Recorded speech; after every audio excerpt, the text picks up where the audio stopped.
Welcome to PCW news. ముందుగా headlines చూద్దాం.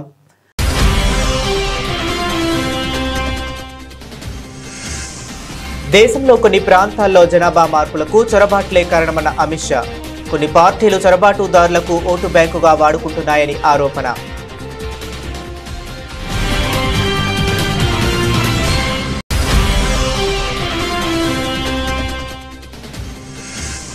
Rajasthani Deepavali melon కార్యక్రమంలో పాల్గొన్న సీఎం రేఖా గుప్తా గ్రీన్ క్రాకర్ల వాడకాన్ని అనుమతించాలని కోర్టును విజ్ఞప్తి చేసినట్లు వెల్లడి.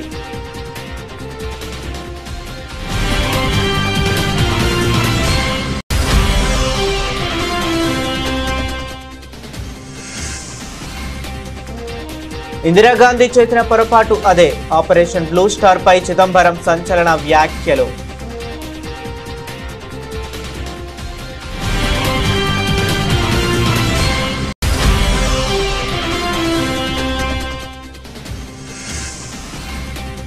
రాహుల్ కు పట్టిన గతే తేజస్వికి కూడా పడుతుంది. తేజస్వి ఓటమి ఖాయమన్న ప్రశాంత్ కిషోర్.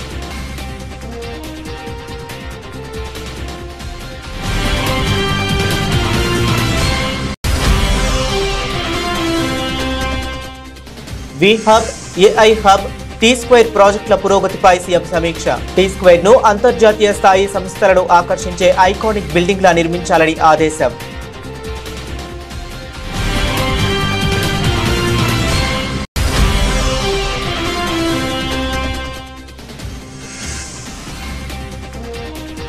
విశాఖకు మరో ప్రతిష్టాత్మక సంస్థ రాక. మంత్రి లోకేష్ చేతుల మీదుగా శంకుస్థాపన.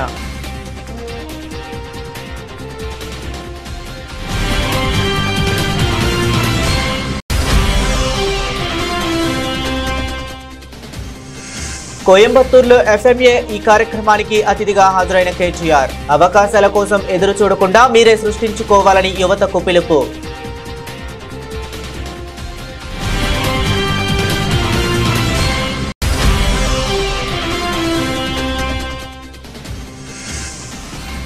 ఏపీ నకిలీ మద్యం కేసులో వాస్తవాలను, కమిషన్లను CBI బయటకు తీయాలి. మాజీ మంత్రి ఆర్కే రోజా డిమాండ్.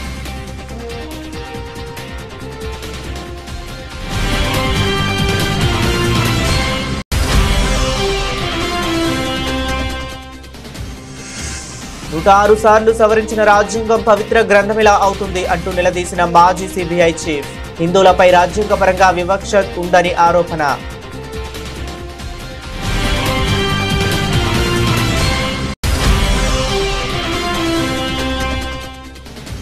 అక్రమ సంపాదన కోసం అక్రమ మద్యాన్ని ప్రవేశపెట్టి పేద ప్రజల ప్రాణాలతో చెలగాటాలు ఆడుతుంది. కూటమి ప్రభుత్వంపై మాజీ మంత్రి కాకాణి గోవర్ధన్ రెడ్డి ఆగ్రహం.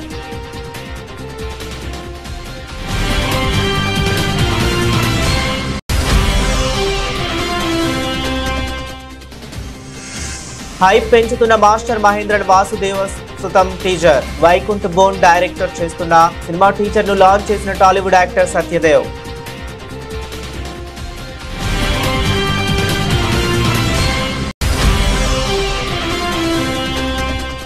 భారత్ విండీస్ రెండో టెస్ట్ క్లీన్ స్వీప్ దిశగా టీమిండియా. మూడో రోజు లంచ్ బ్రేక్ సమయానికి 8 వికెట్ల నష్టానికి 217 పరుగులు చేసిన West Indies.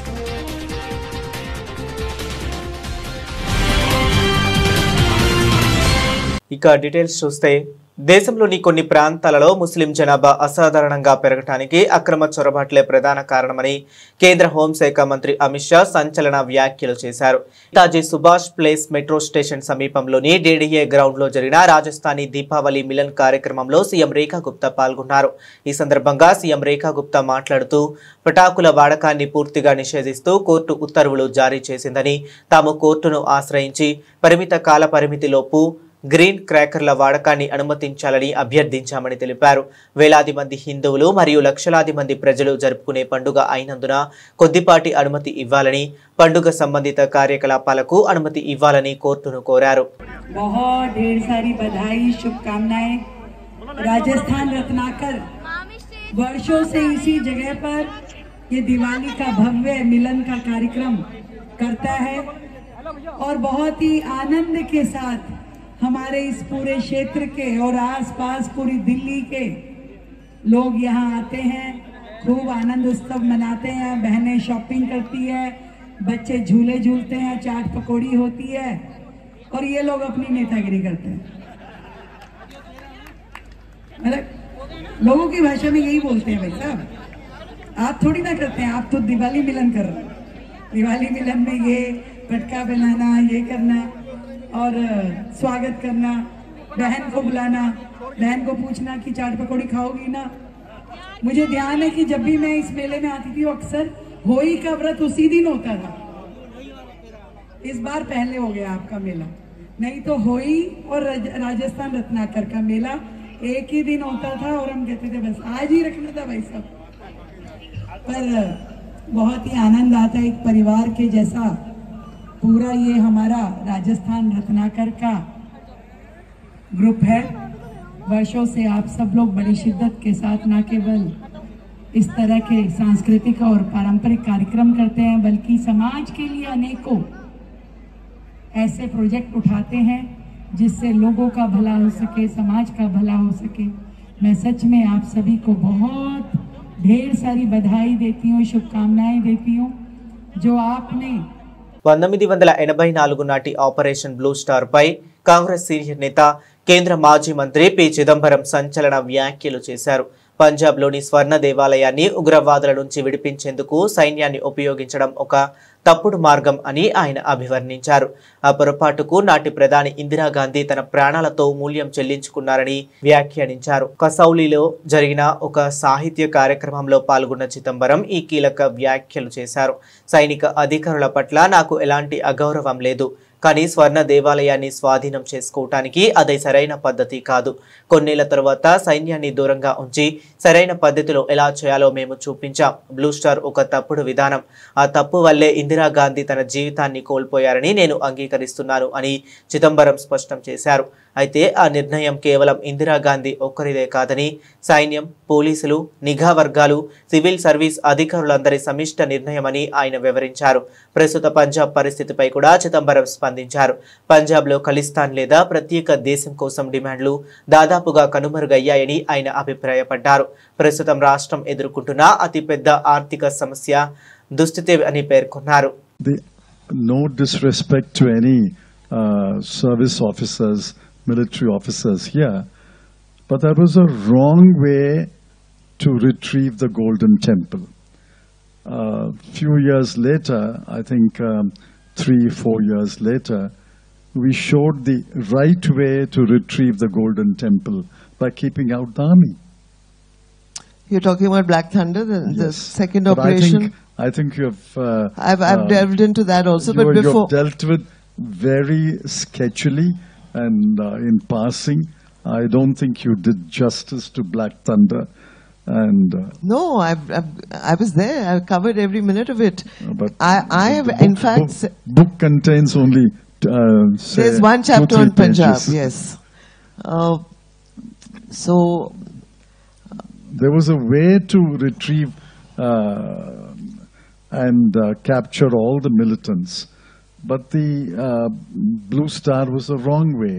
And I agree, Mrs. Gandhi paid with her life for that mistake. But that mistake, And how is... But that mistake was a cumulative decision of the army, the police, the intelligence and the civil service. You can't blame it only on Mrs. Gandhi, would you? Well, she was the Prime Minister. I don't think anybody else could have signed off on that mission. Again, I beg to differ with you, Mr. Chidambaram. 2019లో Congress కంచుకోట అమేథీలో రాహుల్ గాంధీకి ఎదురైన పరాభవం అలాంటిదే రాబోయే Bihar assembly ఎన్నికల్లో RJD నేత తేజస్వి యాదవ్కు కూడా తప్పదని జన్ సూరజ్ పార్టీ అధినేత ఎన్నికల వ్యూహకర్త ప్రశాంత్ కిషోర్ సంచలన వ్యాఖ్యలు చేశారు. తేజస్వి ప్రాతినిధ్యం వహిస్తున్న రఘేపూర్ నియోజకవర్గంలో ఈ ఎన్నికల్లో ఆయన అడ్రస్ లేకుండా గల్లంతు కావటం ఖాయమని జోసెం చెప్పారు. పాట్నాలోని రఘేపూర్లో తన ఎన్నికల ప్రచారాన్ని ప్రారంభించిన సందర్భంగా ప్రశాంత్ కిషోర్ మీడియాతో మాట్లాడారు. ఈ సందర్భంగా ఆయన మాట్లాడుతూ కాంగ్రెస్కు 15 ఏళ్లుగా కంచుకోటగా ఉన్న అమేథీలో రాహుల్ గాంధీ, బీజేపీ నేత స్మృతి ఇరానీ చేతిలో అవమానకర రీతిలో ఓడిపోయారు. ఇప్పుడు ఆర్జేడీకి తేజస్వి యాదవ్కు కూడా అదే గతి పడుతుంది అని స్పష్టం చేశారు. రఘేపూర్ నియోజకవర్గం దశాబ్దాలుగా లాలూ కుటుంబ ఆధిపత్యంలో ఉందని ప్రశాంత్ కిషోర్ ఆరోపించారు.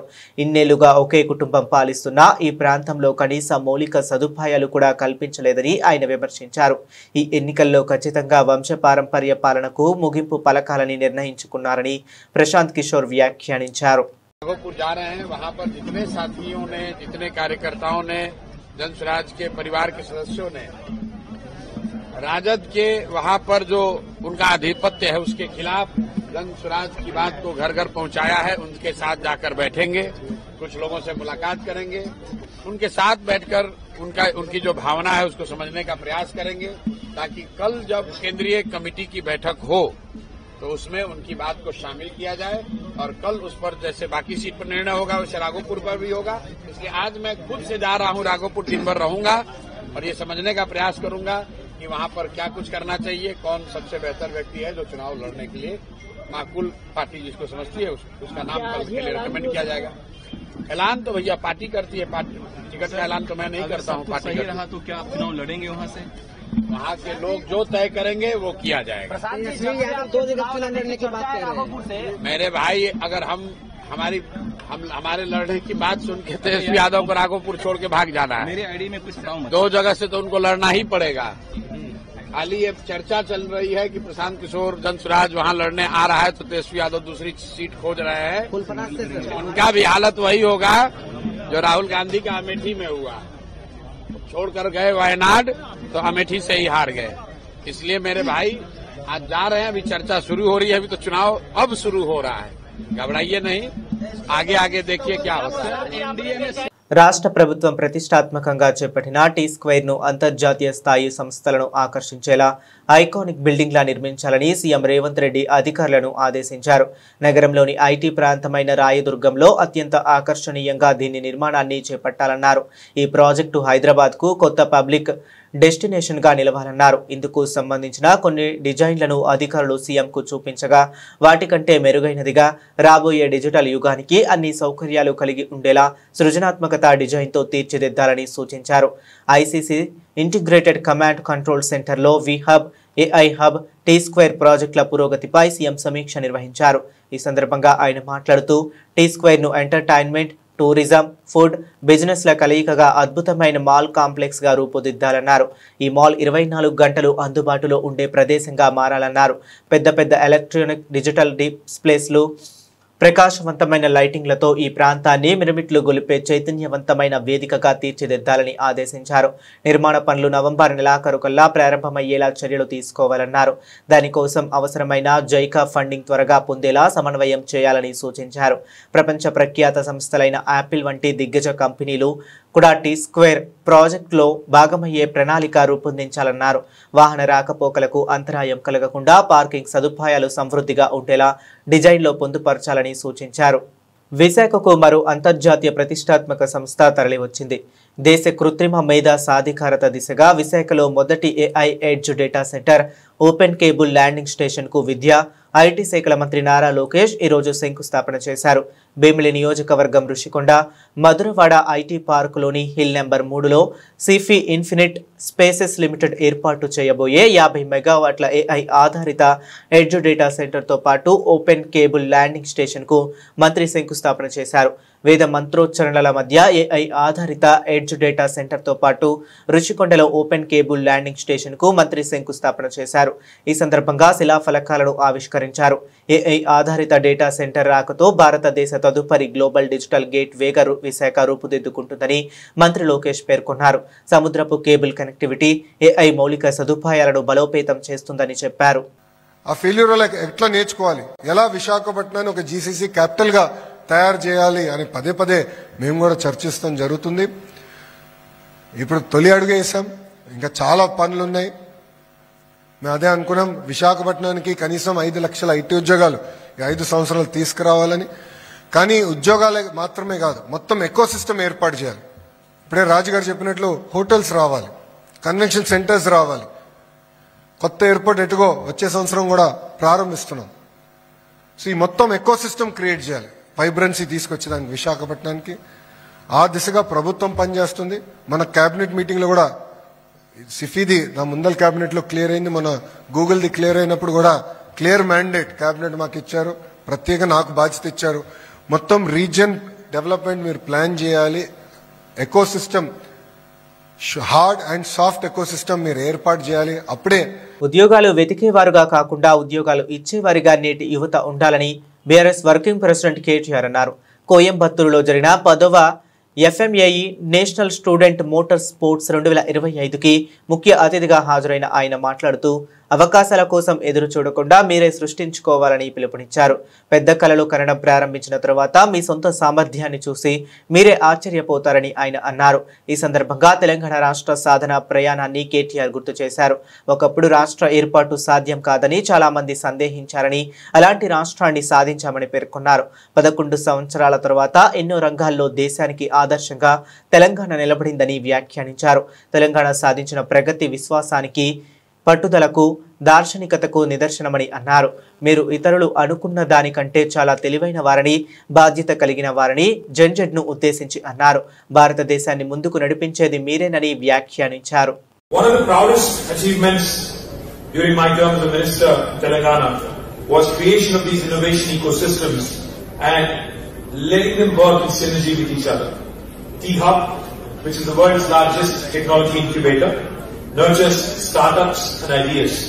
And T-Works, which is India's largest prototyping facility, allows engineers, allows hobbyists, allows enthusiasts to transform these ideas into that incubation and prototyping be just a heartbeat apart. Let me also share with you that we have the world's largest innovation campus in Hyderabad, Telangana. It just takes you enough and same amount of time to sip a cup of tea for an idea to walk from T-Hub to T-Works. Let me also share with you that I am personally a huge fan of motorsports and motor racing particularly. One of the biggest pushes during my tenure as a minister was to bring Formula E race to India. And I take a great deal of pride in saying that India's very first Formula E race happened in Hyderabad in 2023 on the streets of Hyderabad in February. More than 25,000 people showed up. AP నకిలీ మద్యం కేసులో వాస్తవాలను, కమిషన్లను CBI బయటకు తీయాలని మాజీ మంత్రి RK రోజా demand చేశారు. ఏపీలో ఎన్డీఏ అంటే నారా నకిలీ డిస్టిలరీస్ అమ్మడమే అంటూ ఎద్దేవా చేశారు. నకిలీ మద్యం మీద సమాధానం చెప్పలేక చంద్రబాబు డైవర్షన్ పాలిటిక్స్ చేస్తున్నారని ఆరోపించారు. ఆడవారి పుట్టుకనే చంద్రబాబు అపహాస్యం చేశారు అంటూ ఘాటు విమర్శలు చేశారు. ఈ విషయమై మాజీ మంత్రి ఆర్కే రోజా నగరిలో మీడియాతో మాట్లాడుతూ ప్రజలకు మద్యాన్ని దూరం చేసి ప్రజల ఆరోగ్యాన్ని వైఎస్ జగన్ కాపాడారు. ఏపీలో 43,000 బెల్ట్ షాపులు తొలగించారు. మద్యం దుకాణాలను మూసివేశారు. కానీ టీడీపీ నాయకులు మాత్రం డెకాయిట్లు, బందిపోట్ల కన్నా ఎక్కువగా ప్రజలను దోచుకుంటున్నారని మండిపడ్డారు. ఈ మొలకల చెరువులో బయటపడ్డ కల్తీ మద్యం స్కామ్ చూస్తే ఈ టీడీపీ నాయకులు అనేవాళ్ళు డెకాయిట్ల కన్నా, బందిపోట్ల కన్నా ఎంత ఘోరంగా తయారయ్యారో మనకు అర్థమవుతుంది. ఎందుకంటే జగన్మోహన్ రెడ్డి గారిని కొట్టే దమ్ము లేక ఈవీఎంలను మేనేజ్ చేసుకొని జగన్మోహన్ రెడ్డి గారు ఇస్తున్న మంచి సంక్షేమ పథకాలు ఇవ్వటమే కాకుండా సూపర్ 6 ఇస్తాము, ఇద్దరుంటే ఇద్దరికి, నలుగురుంటే నలుగురికి అని ఏ విధంగా అబద్ధాలు చెప్పి అధికారంలోకి వచ్చింది ప్రజలకి మంచి చేయడానికి కాదు, ప్రజల్ని పీల్చి పిప్పి చేయడానికి అనేది ఈ రోజు తెలుగుదేశం పార్టీ వాళ్ళు మరొకసారి నిరూపిస్తున్నారు. నిజంగా ఈరోజు ఈ రాష్ట్ర ప్రజలు తెలుసుకోవాల్సింది ఒక్కటే. ఎందుకంటే చంద్రబాబు నాయుడు అనేవారు ఎప్పటికీ మారడు. ఆ రోజు ఎన్టీఆర్ తీసుకొచ్చిన మంచి మంచి సంక్షేమ పథకాల్ని, మంచి మంచి చారిత్రాత్మకమైన నిర్ణయాల్ని ఎలా తొంగలో దొక్కారో మీ అందరూ గమనించారు. ఆ తర్వాత రాజశేఖర రెడ్డి గారు తీసుకొచ్చిన సంక్షేమ పథకాలు, చారిత్రాత్మకమైన అనేక నిర్ణయాల్ని ఎలా తుంగలో దొక్కాడో మీరు చూశారు. ఈ రోజు మళ్లీ ఒక్క అవకాశం ఇవ్వమని ఏడ్చి అధికారంలోకి వచ్చిన తర్వాత ఏ విధంగా జగన్మోహన్ రెడ్డి గారు తీసుకొచ్చిన సంక్షేమాన్ని, అభివృద్ధిని ఎలా తుంగలో దొక్కుతూ ఈ రాష్ట్ర ప్రజలకి నరకాన్ని చూపిస్తున్నారో మనం గుర్తు చేసుకోవాలి. ఎందుకంటే ఈరోజు ఈ కూటమి ప్రభుత్వం ఎన్డీఏలో ఉన్నామంటారు. ఎన్డీఏ అంటే నేషనల్ డెమోక్రటిక్ అలయన్స్. మామూలుగా ఎన్డీఏ అంటే నేషనల్ డెమోక్రటిక్ అలయన్స్ అంటారు. కానీ ఆంధ్రప్రదేశ్లో మీరు చూస్తే ఎన్డీఏ అంటే నారా నకిలీ డిస్టిలరీస్ అడ్మినిస్ట్రేషన్, నారా వారి దౌర్భాగ్యపు అడ్మినిస్ట్రేషన్. ప్రజల్ని దోచుకోవడానికి, రాష్ట్రాన్ని దోచుకోవడానికే ఈ నారా వారి కూటమి ఏ విధంగా పనిచేస్తుందో మనం అందరం కూడా ఒకసారి గమనించాలి. ఎందుకంటే ఈరోజు ఈ కల్తీ సారాన్ని తయారు చేసేది ఎవరు, దీన్ని బెల్ట్ షాపులు, బార్లు, పర్మిట్ల రూమ్ ద్వారా ప్రజల వద్దకు చేరుస్తుంది ఎవరు, దీనివల్ల ప్రజల ప్రాణాలు తీస్తుంది ఎవరు అంటే పై నుంచి కింద వరకు మొత్తం తెలుగుదేశం పార్టీకి సంబంధించిన నాయకులు అనేది స్పష్టంగా మనకు ఈరోజు సాక్ష్యాధారాలతో కూడా దొరికిపోయింది. ఎందుకంటే ఈరోజు ఏ జిల్లాలో చూసినా మన మొలకల్ల చెరువు నుంచి చంద్రబాబు నాయుడు గారి ఇంటి వరకు మీరు చూస్తే ఫ్యాక్టరీలు ఏ విధంగా పుట్టుకొచ్చాయి. ప్రభుత్వ సపోర్ట్ లేకుండానే ఫ్యాక్టరీలు పుట్టుకొస్తాయా? ఒక ఫ్యాక్టరీ కట్టాలంటే రాత్రికి రాత్రి కట్టే పరిస్థితి కాదు. భారత రాజ్యాంగం పవిత్ర గ్రంథమేమీ కాదని కేంద్ర దర్యాప్తు సంస్థ సిబిఐ మాజీ డైరెక్టర్ ఎం నాగేశ్వరరావు సంచలన వ్యాఖ్యలు చేశారు. ఒకవేళ అదే పవిత్ర గ్రంథమైతే దానికి ఇప్పటి వరకు 106 సార్లు సవరణలు ఎందుకు చేశారని ఆయన సూటిగా ప్రశ్నించారు. రామాయణం, భారతం, భగవద్గీత వంటి గ్రంథాలకు ఎటువంటి సవరణలు జరగలేదని ఆయన గుర్తు చేశారు. హైదరాబాద్లో ఫిలిం నగర్ క్లబ్లో పాత్రికేయులు, మేధావులతో నిర్వహించిన ఒక చర్చా కార్యక్రమంలో ఆయన మాట్లాడారు. హిందువుల సమాన హక్కుల నిరాకరణ, రాజ్యాంగ వివక్ష అనే అంశంపై జరిగిన ఈ సమావేశంలో ఆయన తన అభిప్రాయాలను వెల్లడించారు. హిందువులు మెజారిటీగా ఉన్న ప్రాంతాల్లో ఇతర మతాల వారు సురక్షితంగా జీవించగలుగుతున్నారని, కానీ ఎక్కడైతే హిందువులు మైనారిటీలుగా ఉన్నారో అక్కడ వారి మనుగడే ప్రమాదంలో పడుతుందని ఆవేదన వ్యక్తం చేశారు. ఈ సందర్భంగా కాశ్మీర్ అంశాన్ని ఆయన ఉదాహరణగా చూపారు. లౌకికవాదం గురించి చెప్పే రాజ్యాంగం కాశ్మీర్లో హిందువులపై జరిగిన మారణ హోమాన్ని ఎందుకు ఆపలేకపోయిందని ఆయన నిలదీశారు. హిందువులకు సమాన మతాలు ఉన్నాయి. మొట్టమొదటి విషయం అయితే అధికరణం అంటే ఇంగ్లీష్ లో article. Constitution has article, it has 395 articles and later on చాలా ఆర్టికల్స్ కూడా యాడ్ చేయబడింది. మొట్టమొదటి 1950లో అది 8 షెడ్యూల్స్ కూడా 9 ఆర్టికల్స్ తోని రాజ్యాంగం తయారు చేశారు. మనకి ఇక్కడ విషయం ఏంటంటే మా సమాన మతాల గురించి మాట్లాడినప్పుడు అధికరణం 21. అందులో ఈ తెలుగులో ప్రభుత్వం ఈ మధ్యన కేంద్ర ప్రభుత్వం రాజ్యాంగాన్ని అన్ని భాషలకు అనువదించింది. కానీ అది మీరు చూస్తే మీకు అర్థమే కాదు. తెలుగు భాష అంత దరిద్రంగా ఉంది. అది అనుకరణ చేశారు కానీ దాన్ని అనువదించలేదు. ఇట్లా ప్రతి భాషలో కూడా ఇలానే ఉంటుంది. కాబట్టి ఇంగ్లీష్ చూస్తే అర్థమవుతుందేమో చూడండి. సో ఈ చెప్పేది ఏంటంటే ప్రతి వాడికి ఈ దేశంలో right to profess, practice and propagate religion అంటే ఆచరించడానికి, తర్వాత ప్రచారం చేసుకోవడానికి, మన మత ప్రచారము, మత ఆచరణ చేసుకోవడానికి హక్కులు ఇవ్వబడుతున్నాయి అని ఆర్టికల్ 21, 25 చెప్తుంది. 25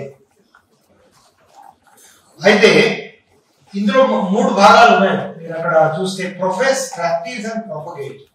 ఈ 3 విషయాల మీద నేను కొంచెం విశ్లేషిస్తాను. ఫస్ట్ ఇస్ ప్రొఫెస్ అంటే హిందువులుగా జీవించే హక్కు ఉందా? ఈ భారతదేశంలో హిందువులుగా జీవించే హక్కు ఉందా లేదా? ఎక్కడైతే హిందువులు అధిక సంఖ్యాకులుగా ఉంటారో, మెజారిటీగా ఉంటారో అక్కడ సమస్య లేదు. కానీ సమస్య ఎక్కడ వస్తుంది? ఎక్కడైతే హిందువులు అల్పసంఖ్యాకులు అవుతారో, ఎక్కడైతే హిందువులు మైనారిటీలు అవుతారో అక్కడ ఉందా లేదా అనేది that is the litmus test. మన ఉదాహరణకి హిందువులు మెజారిటీ ఉన్న దగ్గర క్రిస్టియన్లు ఉండగలుగుతున్నారా, ముస్లింలు ఉండగలుగుతున్నారా అనేది లిట్మస్ టెస్ట్. అలాగే ముస్లింలు అధిక మెజారిటీగా ఉన్న దగ్గర, లేకపోతే క్రైస్తవులు మెజారిటీగా ఉన్న దగ్గర హిందువులు ఉండగలుగుతున్నారా అనేది కూడా లిట్మస్ టెస్ట్. సో ఈ టెస్ట్ ప్రకారం కాశ్మీర్లో మనకి స్వాతంత్రం వచ్చినప్పుడు కాశ్మీర్లో 21% హిందువులు ఉన్నారు. అంటే కాశ్మీర్ వ్యాలీ. ఈనాడు 21 మంది కూడా లేరు.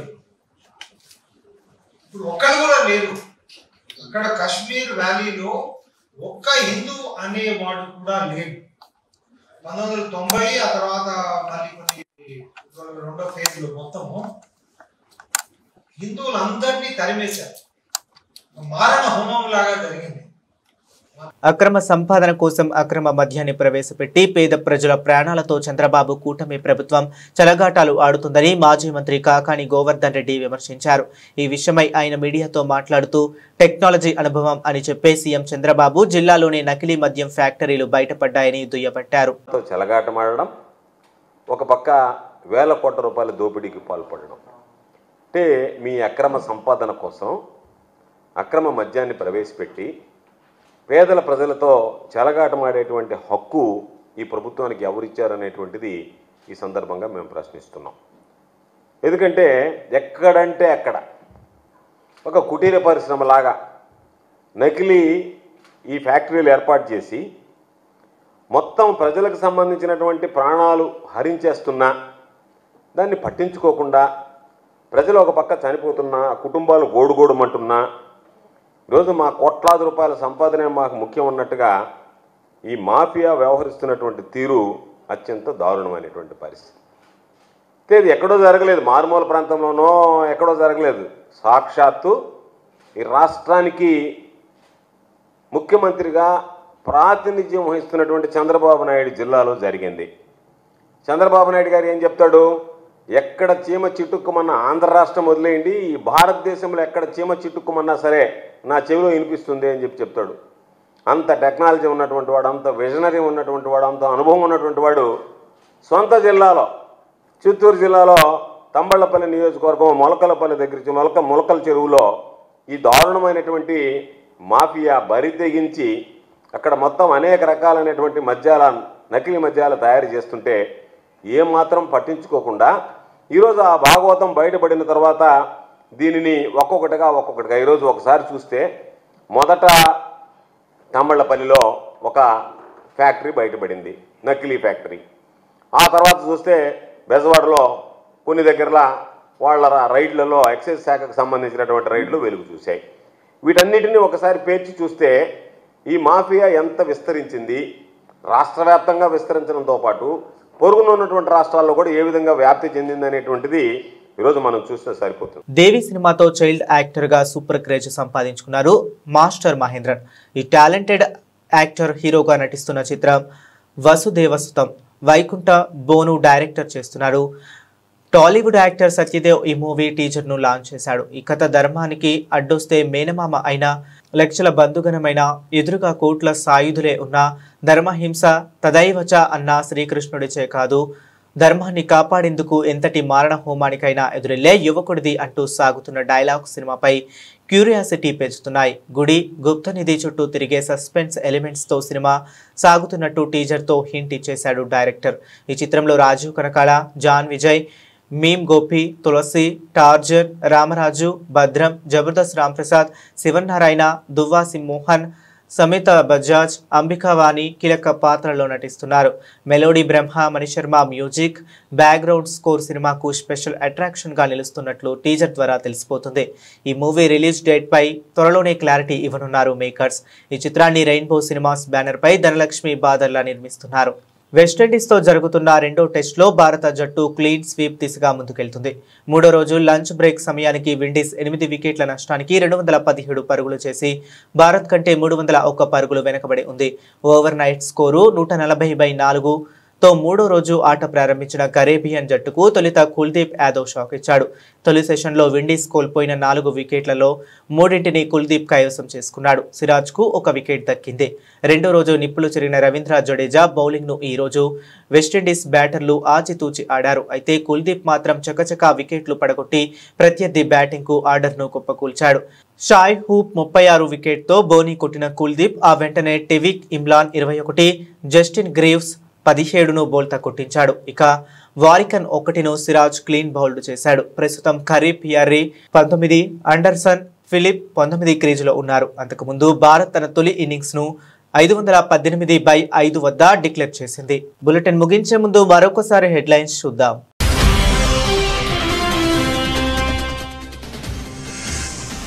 దేశంలో కొన్ని ప్రాంతాల్లో జనాభా మార్పులకు చొరబాట్లే కారణమన్న అమిత్ షా. కొన్ని పార్టీలు చొరబాటుదారులకు ఓటు బ్యాంకుగా వాడుకుంటున్నాయని ఆరోపణ.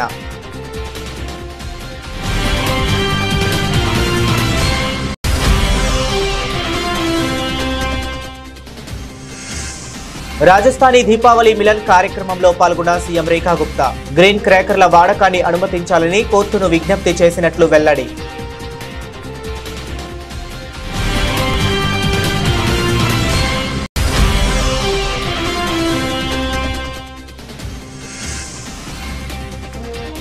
ఇందిరాగాంధీ చేసిన పొరపాటు అదే, ఆపరేషన్ బ్లూ స్టార్ పై చిదంబరం సంచలన వ్యాఖ్యలు.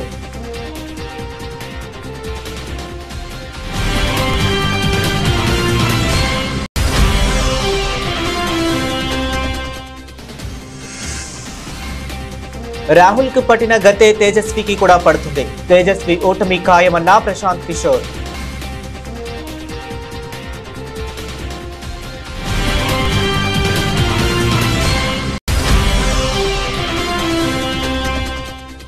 వి hub, AI hub, T square ప్రాజెక్టుల పురోగతిపై సీఎం సమీక్ష. టీ స్క్వేర్ ను అంతర్జాతీయ స్థాయి సంస్థలను ఆకర్షించే ఐకానిక్ బిల్డింగ్ లా నిర్మించాలని ఆదేశం.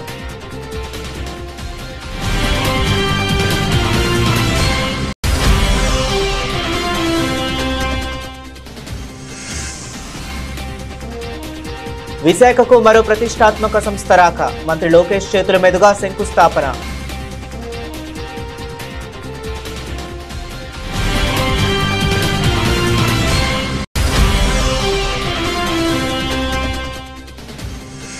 కోయంబత్తూరులో ఎఫ్ఎంఏ ఈ కార్యక్రమానికి అతిథిగా హాజరైన కేటీఆర్ అవకాశాల కోసం ఎదురు చూడకుండా మీరే సృష్టించుకోవాలని యువతకు పిలుపు.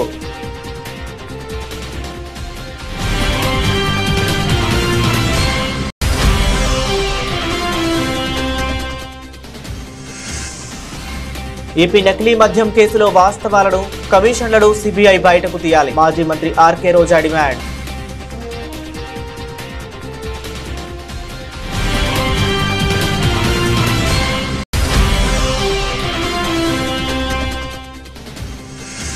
నూట 6 సార్లు సవరించిన రాజ్యాంగం పవిత్ర గ్రంథమిలా అవుతుంది అంటూ నిలదీసిన మాజీ సిబిఐ చీఫ్. హిందువులపై రాజ్యాంగపరంగా వివక్ష ఉందని ఆరోపణ.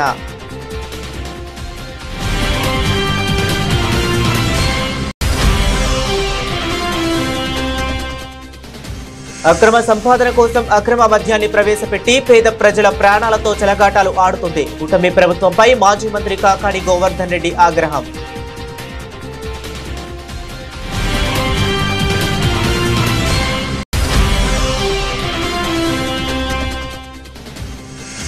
హైప్ పెంచుతున్న master Mahendran Vasudeva Sutham teaser. Vaikunth Bon director చేస్తున్న సినిమా టీజర్ ను లాంచ్ చేసిన టాలీవుడ్ యాక్టర్ సత్యదేవ్.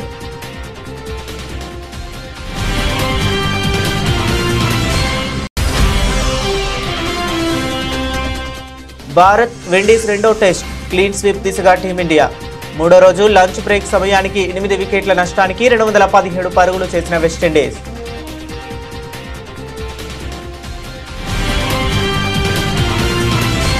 ఇవి ఇప్పటి వరకు ఉన్న అప్డేట్స్. మరిన్ని అప్డేట్స్ కోసం కీప్ వాచింగ్.